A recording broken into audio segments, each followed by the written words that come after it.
विहीर चोरीला गेल्याचा प्रकार तुम्ही चित्रपटामध्ये पाहिलेला असेल, मात्र रत्नागिरीत चक्क बंधारे चोरीला गेल्याच्या घटना घडलेल्या आहेत। सरकारी बाबू आणि लोकप्रतिनिधी यांनी हा पराक्रम केलेला आहे आणि त्यामुळे पाणी अडवा आणि पाणी जिरवा या योजनेचा वापर शासनाचा निधी जिरवण्यासाठी कसा होतोय हेच यातून समोर आलेलं आहे। पाहूया त्या संदर्भातला स्पेशल रिपोर्ट। रत्नागिरीतल्या गुहागरमध्ये काहीसा असाच प्रकार झालाय।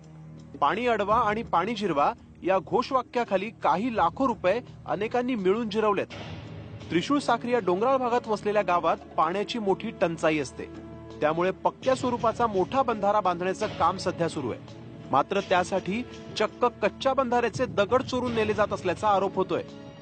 2 ठिकाणी या बंधाऱ्यांचं काम सुरू आहे। या बंधाऱ्यासाठी जुने बंधारे साखरी त्रिशूळ गवलवाडीच्या नजीक असलेल्या नदीमध्ये घातलेले बंधारे होते। ते बंधाऱ्याचं डबर ट्रॅक्टरद्वारे ठेकेदारावर सरपंच यांच्या संगनमताने ते उचलण्यात आले आणि त्याला कृषी अधिकारी हे सुद्धा सामील आहेत। त्यांच्याकडे आम्ही वारंवार तक्रार देऊन सुद्धा याच्यावरती कुठलेही निर्णय घेतलेला नाहीये। डोंगरावरून वाहत येणारं पाणी जमिनीत जिरावं हा या कच्च्या बंधाऱ्याचा हेतू। मात्र कच्च्या बंधाऱ्याचे दगड पक्क्या बंधाऱ्यासाठी वापरले जात असल्यानं या उद्दिष्टालाच हरताळ फासण्यात आली आहे। शिवाय जर पक्क्या बंधाऱ्यासाठी कच्च्या बंधाऱ्याचे दगड वापरले जात असतील तर मग पक्क्या बंधाऱ्यासाठी किती रुपयाचा निधी मंजूर झाला आणि तो कुठे गेला हे प्रश्न अनुत्तरितच आहेत। इतका गंभीर प्रकार घडूनही तलाठी मात्र माहिती घेऊन सांगतो असं सरकारी छापाचं उत्तर देत आहेत। अनिल कासारांचा यांच्याकडे फोन आला होता, बंधाऱ्यावरचे दगड कोणीतरी काढून नेलेत म्हणून पंचयादी घालण्यासाठी।